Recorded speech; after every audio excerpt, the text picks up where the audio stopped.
साल का सबसे बड़ा हादसा हुआ है, दुखद हादसा हुआ है। 6 तस्वीरों के जरिए हम आपको दिखाएंगे वो खौफनाक मंजर जिसे देखकर किस तरह से मन विचलित हो रहा है। आप भी जब ये तस्वीरें देखेंगे तो आपके भी रोंगटे खड़े हो जाएंगे। बड़ा हादसा हुआ है। 6 तस्वीरें आपकी टीवी स्क्रीन पर है। उड़ीसा में ट्रिपल ट्रेन डिजास्टर हुआ, 3 ट्रेनें आपस में टकराई और उसके बाद ये भयानक तस्वीरें सामने आ रही हैं। हालांकि मौके पर रेस्क्यू ऑपरेशन लगातार चल रहा है। रात के अंधेरे में ही रेस्क्यू ऑपरेशन किया गया। अभी भी राहत बचाव का काम जारी है। सेना की मदद दी जा रही है। लगातार टीमें यहां पर बढ़ा दी गई हैं। तेजी से रेस्क्यू ऑपरेशन को अंजाम देने की कोशिश की जा रही है। 6 तस्वीरों के जरिए आपको दिखा रहे हैं पूरा घटनाक्रम किस तरीके से हुआ। ये 3 ट्रेनें आपस में टकराई और उसके बाद क्या मंजर था। बोगियां एक दूसरे से चिपकी हुई थी, उनके अंदर यात्री फंसे हुए थे और कुछ यात्री जो सुरक्षित बच गए हैं वो बिलख रहे हैं। अपनों को खोने का गम है। अपनी आंखों के सामने उनके अपनों ने दम तोड़ दिया। 237 लोगों की मौत की खबर है। रेस्क्यू ऑपरेशन लगातार जारी है और उसे और तेज करने की कवायद की जा रही है। देश भर में शोक की लहर है। पूरा देश आहत हुआ है इस घटना से। साल भर का ये सबसे बड़ा रेल हादसा और खुद रेल मंत्री अश्विनी वैष्णव मौके पर पहुंचे हैं। घटनास्थल का उन्होंने निरीक्षण किया है। उसके बाद उन्होंने कहा कि बहुत ही दुखद हादसा है। इस हादसे ने झकझोर दिया है। फिलहाल घायलों का इलाज किया जा रहा है। हर तरह की हेल्थ फैसिलिटीज पहुंचाई जा रही हैं। घायलों के इलाज के लिए हर संभव मदद सरकार कर रही है। अश्विनी वैष्णव ने खुद निरीक्षण किया और घटनास्थल पर जहां ये बोगियां एक दूसरे से चिपकी हुई हैं, इधर उधर उथल पुथल पड़ी हैं, जो मलबे में ढेर हो गई हैं, उसे भी बारीकी से देखा है। और जो अधिकारी जो कर्मचारी लगातार रेस्क्यू में जुटे हुए हैं उनसे भी उन्होंने बातचीत की है। उनसे समझा है कि किस तरह से पूरा हादसा हुआ। और इसी खबर पर ज्यादा अपडेट के साथ मनोहर के इसमें से जुड़ रहे हैं। मनोहर, खुद अश्विनी वैष्णव मौके पर पहुंचे, उन्होंने पूरे हालात का निरीक्षण किया और उसके बाद ये बताया कि मानवीय संवेदनाएं हमारी प्राथमिकता है। ज्यादा से ज्यादा लोगों को बचाने की कोशिश लगातार की जा रही है। रेस्क्यू ऑपरेशन में भी तेजी है, लेकिन अभी ये कह पाना मुश्किल है कि कब तक ये रेस्क्यू ऑपरेशन पूरा हो पाएगा और कितनी कैजुअलिटीज होंगी। यानी अभी मक्का जो आंकड़ा है वो बढ़ सकता है। देखिए बिल्कुल, क्योंकि अश्विनी वैष्णव ने मौके का जायजा लिया और उन्होंने कहा कि अभी सबसे पहली प्रायोरिटी है कि जो घायल है उनका सही ढंग से इलाज हो सके और जो डेड बॉडी है उनका निकालने का काम शुरू हो गया है। हालांकि एनडीआरएफ की टीम की ओर से कहा गया है कि जो भी लाइव बॉडी है, कहने का मतलब जो जीवित है, उनको निकाल लिया गया है, अस्पतालों में पहुंचा दिया गया है, लेकिन डेड बॉडी को निकालने की अभी भी कोशिश जारी है।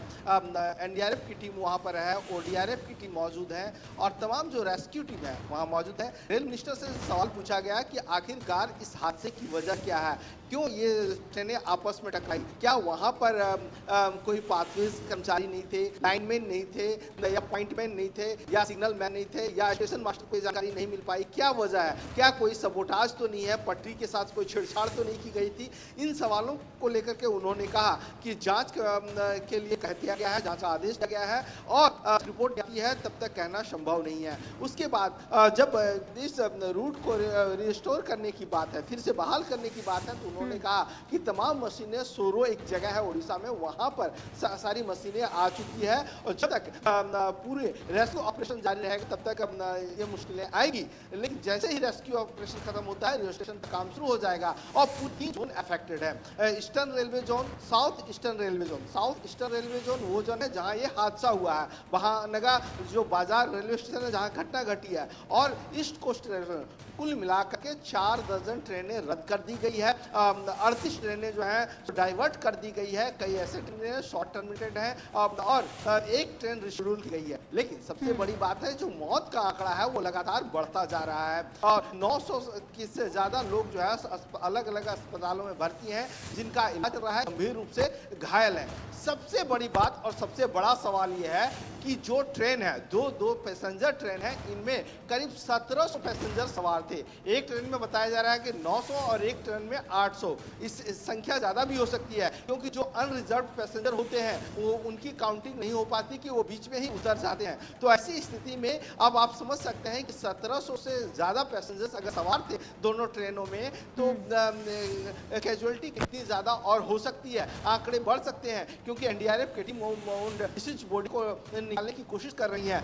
गटर से उनको निकाला जा रहा है, क्योंकि 14 घंटे वक्त तकरीबन बीते को है और ऐसी स्थिति में अभी भी किसी के खिलाफ जो है सो कोई एक्शन नहीं हुआ है। और तमाम पॉइंट्स को लेकर के, तमाम पहलुओं को लेकर के, क्योंकि अभी मैं रेल भवन पर मौजूद हूँ और यहाँ पर डिजास्टर मैनेजमेंट की एक जो टीम है जो 24 आवर्स काम करती है, वो पूरी तरह से एक कंट्रोल रूम है। और रेल मंत्री लगातार जो है सो यहाँ पर देख रहे हैं, तमाम अधिकारी यहाँ पर मौजूद हैं और तमाम सिचुएशंस को लेकर के रेल मंत्री को बतला भी रहे हैं कि क्या स्थिति है, कैसे तीनों जोन से कोऑर्डिनेट किया जा रहा है। वहीं अगर पश्चिम बंगाल के मुख्यमंत्री ममता बनर्जी की बात करें, उन्होंने भी अपने अधिकारियों से उड़ीसा सरकार लगातार वहां पर अपने अधिकारियों को पूरी तरह से कह दिया है कि जब तक रेस्क्यू मिशन पूरा नहीं हो जाता है तब तक वो वहीं पर मौजूद रहे और तमाम जो पैसेंजर्स हैं जिन्हें अपने डेस्टिनेशन तक जाना है उन्हें जाने के लिए रेलवे ने भी इंतजाम किया है। इसके अलावा जो अब तक 200 लोगों की बॉडी रिकवर की गई है, ओडिशा गवर्नमेंट की ओर से कहा गया है कि उन्हें ऑटोप्सी के बाद, पोस्टमार्टम के बाद उनके परिवार वालों को सौंप दिया जाएगा या फिर जो आइडेंटिफाई है उनको वहां डेस्टिनेशन तक भी पहुंचाया जाएगा। अनआइडेंटिफाई के लिए थोड़ा वेट किया जा सकता है। तो ऐसी स्थिति में अगर हम बात करें तो पूरी तरह से तैयारियां जोरों शोरों पर है जी। लेकिन मनोहर, कहीं ना कहीं बहुत बड़ा लूप होल रहा है, मिसमैनेजमेंट हुआ है, क्योंकि ये बताया जा रहा है कि हावड़ा एक्सप्रेस और कोरोमंडल एक्सप्रेस के जो टाइमिंग थी उसमें 3 घंटे का अंतर था। हावड़ा एक्सप्रेस लेट हुई और दोनों जो ट्रेनें हैं उनकी टाइमिंग मैच हुई। जब ये यहाँ से एक साथ गुजर रही थी जिस वक्त ये हादसा हुआ तब आपस में टकराई है। लेकिन कहीं ना कहीं बहुत बड़ी ये लापरवाही रही है कि अगर कोई ट्रेन लेट हो जाती है उसकी टाइमिंग दूसरी ट्रेन से कैसे मैच हो गई। और सवाल यहाँ पर यह भी उठता है कि हाई लेवल जो कमेटी बना दी गई है, इंक्वायरी बिठा गई है, उसके बाद जांच में क्या सामने आएगा। हर कोई ये जानना चाहता है कितना बड़ा हादसा आखिर हुआ कैसे और किसकी वजह से हुआ, दोषी कौन है, कौन जिम्मेदार है इसके लिए। देखिए, बिल्कुल ये वाजिब सवाल है कि आखिरकार ये लापरवाही क्यों बरती गई और इसके लिए जिम्मेवार कौन है।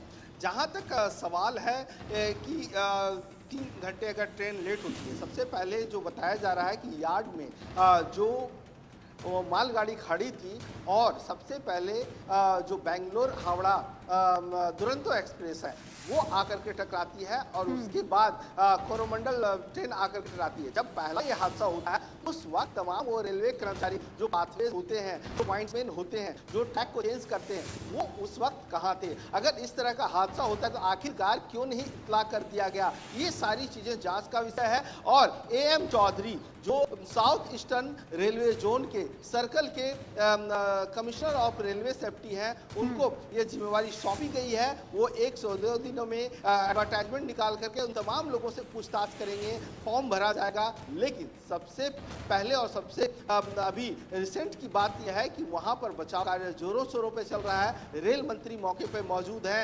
ओडिशा सरकार के मंत्री मौजूद हैं। कुछ देर में ही मुख्यमंत्री नवीन पटनायक भी वहां पर पहुंचने वाले हैं। केंद्रीय मंत्री धर्मेंद्र प्रधान कोलकाता से अपने कार्यक्रम को छोड़ करके सीधे बालासोर पहुंच रहे हैं। तो ऐसी स्थिति में वहां पर अभी भी NDRF की टीम लगी हुई है, एयरफोर्स की टीम लगी हुई है और लगातार जो है रेस्क्यू ऑपरेशन चल रहा है जी। बिल्कुल संवेदनशीलता इस मामले पर दिखाई जा रही है। खुद केंद्रीय मंत्री अश्विनी वैष्णव पहुंचे और ये जानकारी मिल रही है कि मुख्यमंत्री नवीन पटनायक भी मौके पर पहुंच गए हैं। हालांकि रात को ही उन्होंने अनाउंस कर दिया था, कंट्रोल रूम वो खुद पहुंचे थे और उन्होंने पूरे हालात की जानकारी ली थी और अब खुद घटनास्थल पर पहुंचे हैं।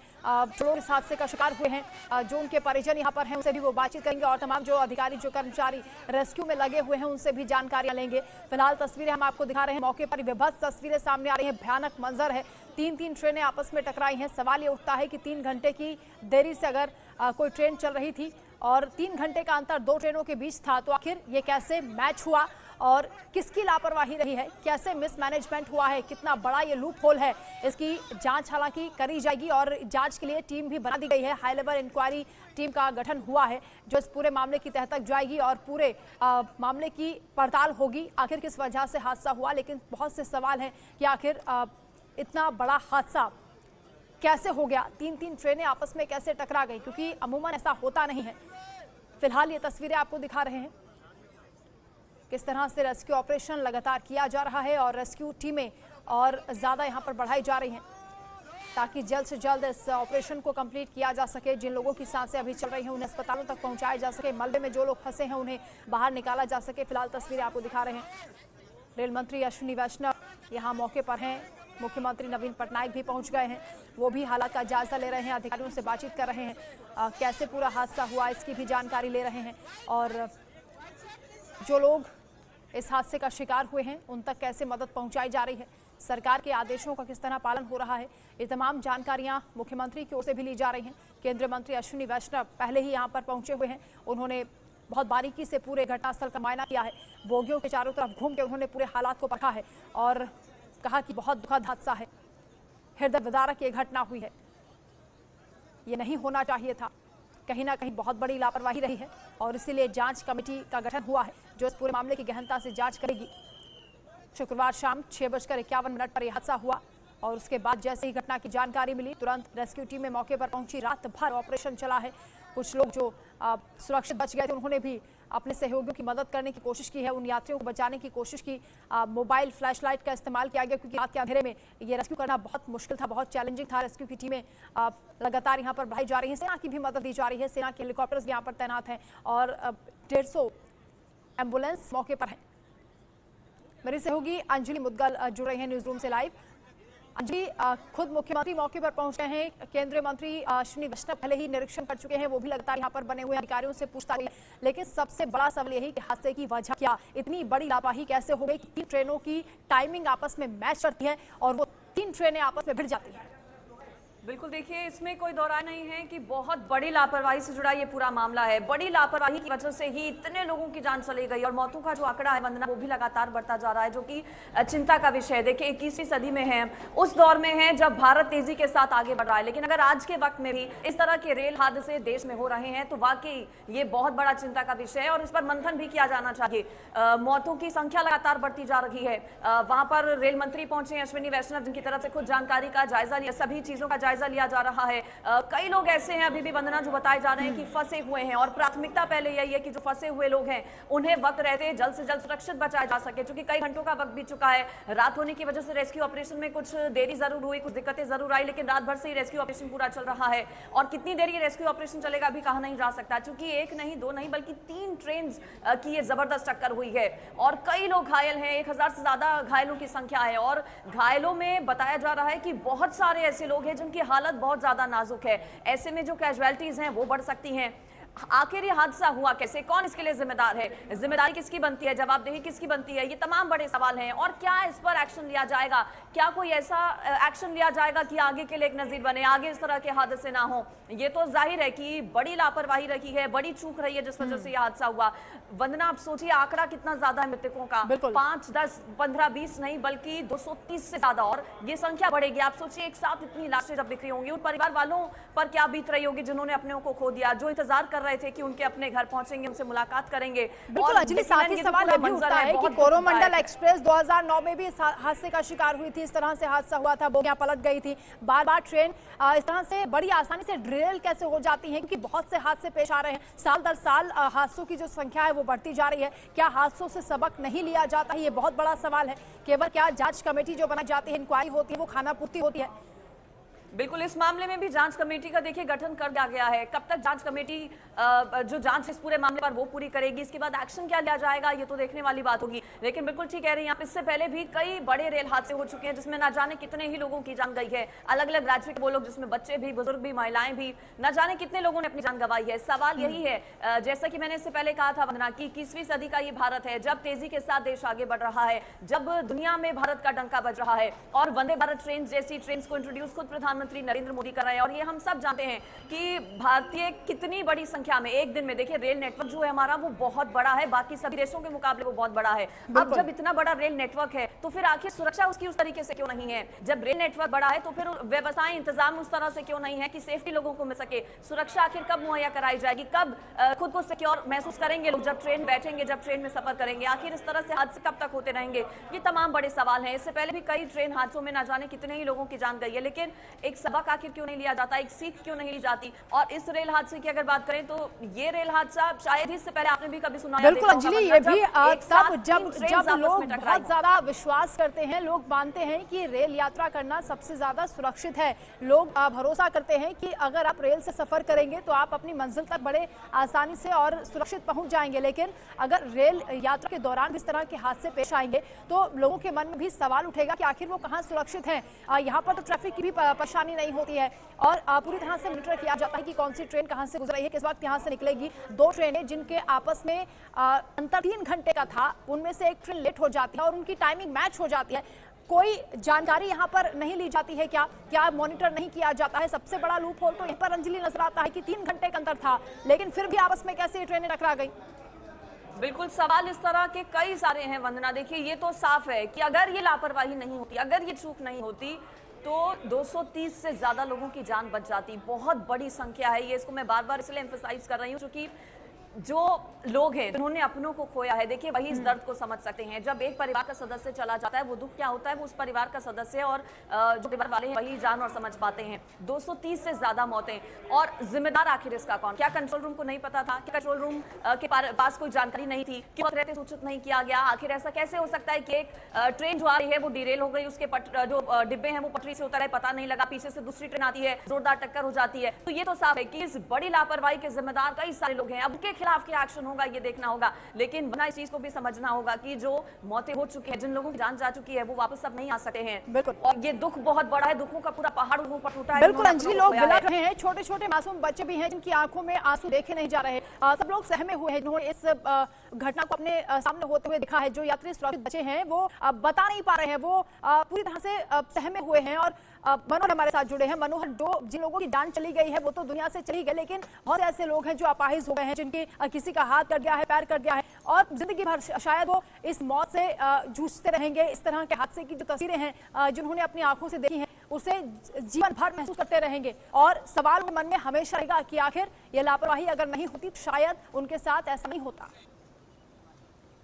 मनोहर, देखिए, बिल्कुल आपने सही कहा। जो घटना इस वक्त घटी है और लोग ताउम्र नहीं भूल पाएंगे। कल कई तस्वीर से हमारी बातचीत भी हुई और उनका ये कहना था कि कई लोगों के हाथ कट गए, किसी के पैर कट गए और वो इधर उधर बलख रहे थे। किसी तरह वहाँ के लोग आए सबसे पहले बचाने के लिए और उन्हें जल्द से जल्द हॉस्पिटल में पहुँचाया गया। एक शख्स जो बाजार में मौजूद था वो दौड़ करके आया और कई लोगों का कहना ये था कि हमने जिस तरह के हालात देखे हैं, जिस तरह से लोग रो रहे थे, बिलख रहे थे, क्योंकि वहाँ पर पूरा अंधेरा छाया हुआ था। सिर्फ ट्रेन के कोच के अंदर कुछ लाइटें जल रही थी, लोग त्राही त्राही कर रहे थे। इतनी भयावह स्थिति, इतना खौफनाक मंजर था वहां पर। और करीब जब ओडिशा गवर्नमेंट ने भेजा और फिर रेलवे के अधिकारी वहां पर मूव किए, तमाम रिलीफ टीम वहां पर पहुंची, तो फिर बचाव और राहत कार्य शुरू हुआ। और अब जो है सो टोल लगातार बढ़ता ही जा रहा है। और इंडिया न्यूज को जो एक्सक्लूसिव जानकारी मिली है, जो रेलवे के लिए चिंता की जानकारी बात है, वो मैं आपको बता दूं कि रेलवे पहले कहते थे कि एचबी कोचेस अगर लगा दिए जाएं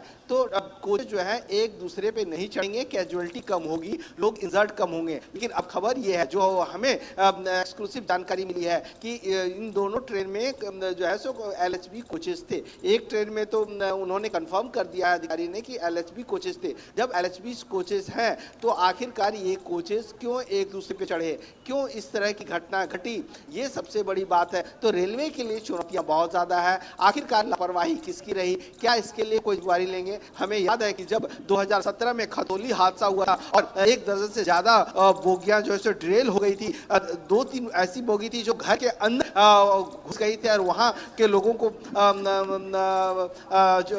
लोग इंजर्ड हुए थे और करीब वहां पर 23 लोगों की मौत हो गई थी। और उसके बाद हमने अमृतसर हादसा देखा जब दशहरे का था और ट्रेन जो है सो लोगों को रोनते हुए चली गई थी और 61 लोगों की मौत हो गई थी। तो आप समझ सकते हैं कि अगर 20 साल से ज्यादा का देखें तो ये अब तक का सबसे बड़े हादसों में एक है। 1981 की अगर हम बात करें तो बिहार में एक ट्रेन थी जो नदी में गिर गई थी और 500 से ज्यादा लोगों की मौत हो गई थी। तो ऐसी स्थिति में कई हादसों की यादें ताजा हो गई हैं जो रेल हादसे हुए हैं। सवाल यही उठ रहा है कि आखिर क्या उन हादसों से सबक नहीं लिया गया? 3 ट्रेनें आपस में कैसे टकरा गई? बहुत शुक्रिया मनोहर आपका तमाम जानकारी के लिए। दुखद हादसा हुआ है ओडिशा के बालासोर में। दर्दनाक ट्रेन हादसे में 237 लोगों की मौत की खबर है। हालांकि ये कहा जा रहा है कि आंकड़ा और भी ज्यादा बढ़ सकता है क्योंकि बहुत से लोग हैं जो मलबे में दबे हुए हैं, बोगियां आपस में चिपके हुए हैं और उन्हें कटर से काटकर यहाँ रेस्क्यू जो टीमें लगी हुई हैं वो बाहर निकालने की कोशिश की जा रही है। हालांकि कोशिश यही की जा रही है कि जिन लोगों की सांसें अभी चल रही हैं उन्हें तुरंत अस्पताल पहुंचाया जा सके। 115 एम्बुलेंस मौके पर है, 45 बसें लगाई गई हैं और सेना के हेलीकॉप्टर्स की भी मदद दी जा रही है। तमाम रेस्क्यू में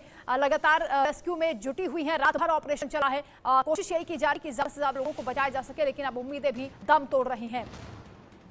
तो बालासोर में दर्दनाक ट्रेन हादसा हुआ है, खौफनाक मंजर और हृदय विदारक ये तस्वीरें सामने आ रही हैं। आगे भी अपडेट आप तक पहुंचाएंगे। फिलहाल वक्त छोटे से ब्रेक का है, चल